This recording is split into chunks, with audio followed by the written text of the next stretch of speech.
I'm Kayla Nelson, and I'm the owner of True North Home Care in Omaha and Fremont, Nebraska. Prior to opening True North Home Care in January of 2022, I was working as a hospice nurse. I loved being a hospice nurse. I told my husband many times that I would never do any other work, which it was really important to me because prior to that, I kind of struggled as to if I even wanted to be a nurse anymore. I felt a little jaded. I had worked primarily in senior care. I always knew I wanted to work with seniors, and I had worked in assisted livings, I had worked in nursing homes, and I had even worked in home health as a home health nurse. And although I loved the nursing aspect of all those jobs, it was kind of depressing to see the same cycle over and over again. I saw clients they'd go to the hospital, they'd get a little better, they'd go to rehab, they'd get a little better, they'd come to assisted living, things would normalize for a little bit, and then something else would happen and they'd decline again. And it kind of felt like the model wasn't working. And it's not for the most part. That's not any one community or facility to blame, but healthcare has a long way to go before it's a working system that is actually built to make people better. And so it was refreshing to get to hospice. It was really refreshing to me to be able to work in an environment where the number one priority was keeping the clients happy and comfortable. That quality of life meant more than quantity of life. And that was something that resonated with me a lot, and I loved it. It felt so empowering to me to be able to tell a client that their wishes mattered and that I could make their dreams happen, whatever they were, even if it was just, I want to stay home. But with that, you need home care. A lot of them did. A lot of our clients were in situations where the primary care provider, the primary family caregiver, didn't have the physical ability or maybe the schedule ability to be able to provide care all the time. And that's when I was first introduced to home care. Prior to that, when I worked in assisted living, I thought home care was just sitter service. I thought it was just paying for someone to be there with you as a companion. I didn't really realize what home care was. And that's actually a stigma that I still experience now. It's when I go to hospitals or when I go to nursing homes, sometimes I feel that when I introduce myself as a home care company and they realize I don't mean skilled home health, I mean home care, and I explain that's the non-medical version, it's like the blinders go up and they instantly stop listening to what I'm saying because it's like babysitter service for seniors. And it's not. It's actually a really important part of the healthcare continuum. But in order for that to happen, we needed care providers, these caregivers, these paid caregivers that work for us to be empowered. There was a specific situation that really led me to have a vision of what I wanted True North to look like. When I was working as a hospice nurse, I got a call to go out to a client's house in the middle of the night. And when I got there, the client was in an immense amount of pain. They were writhing in pain. They were so uncomfortable. And when I looked on the couch, the caregiver was asleep on the couch with their earbuds in their ears. They didn't even know that the client was in pain. The only reason I was called was because the client screaming had woken up a family member who called hospice to come out. When I talked to the family afterwards, they were very upset about the caregiver, obviously. And I called the caregiver company to kind of figure out, was this normal? Was this okay? And their answer was, yeah, they shouldn't have been asleep on the couch, but what were they supposed to do about the pain? And I felt, as a nurse, there was so much you could have done, but number one, call me. You should have called, and maybe we could have gotten to her when her pain was a 4 instead of the 11 that it was when we got there. But why didn't that caregiver feel empowered?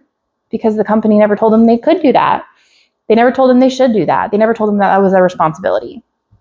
So it was so important to me that if I was going to do this, if I was going to put my name on this brand, if I was going to tell people I was a nurse starting a home care company, I wanted to make sure that my care providers felt empowered. No, they weren't going to go against something that they're not allowed to do. They were going to stay within the boundaries that they are allowed to do as non-medical care providers. But that doesn't mean that they can't use common sense and they can't call and ask for help. And so even in our training program, we teach our care providers about signs to look for that someone's uncomfortable, and what do you do? What services do you do? Even if it means calling me as the nurse owner of the company to help, that's fine. But we don't just accept things as normal. We're going to report them. And that was a really important part of the training process that started with that empowerment. And now we have a training lab with a mannequin that we can train them to do everything that they would learn in CNA school. It's so important to me that our care providers feel like not only do they have the skills they need, but they have the support they need, because I never want a caregiver to be in a situation where their client is uncomfortable or they need something and they don't feel like that they can be the ones to help. Even if making the phone call is all they can do, I want them to feel empowered to do so. And so far, that's working out. I think that adds purpose to the care providers' lives. It gives them autonomy to feel like they're not just a caregiver.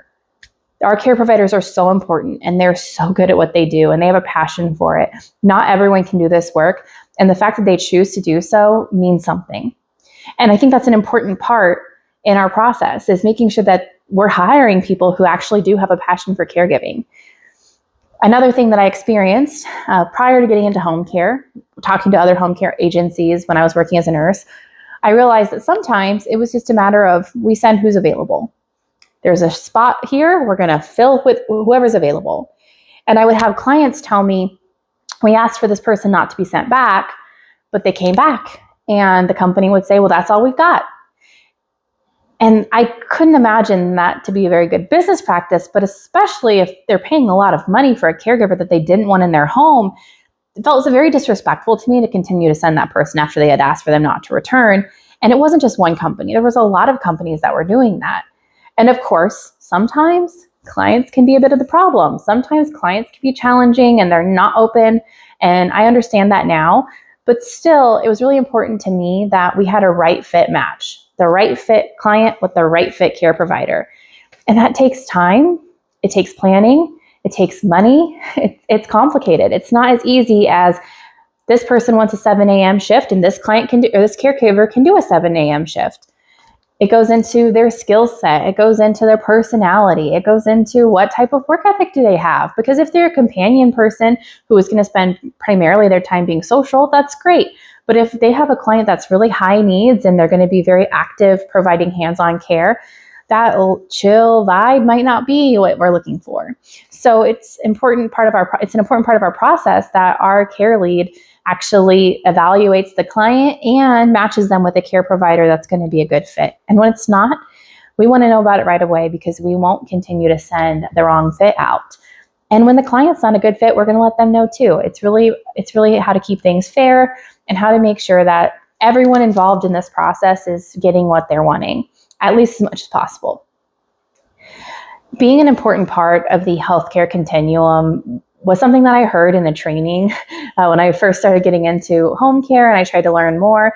I heard someone mention that home care is such an important part of the healthcare continuum.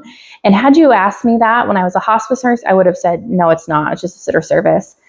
But when I realized the potential that home care has to be able to prevent people from rehospitalizations, do you know that two of the highest reasons people end up in the hospital when they're seniors is dehydration and UTIs? Well, how do you prevent UTIs and dehydration? Being hydrated, drinking fluids is a huge part of that.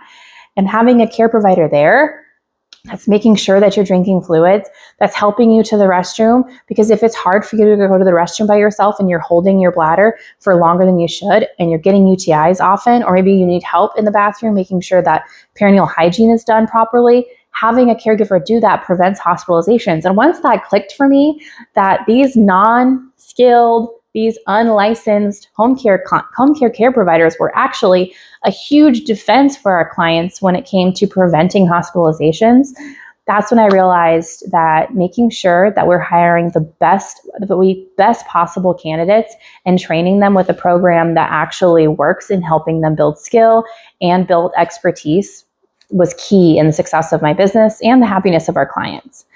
Our training program is always evolving. We're actually changing it again now. I feel like we change it every year a little bit. We find something that's not working or we add something that is missing.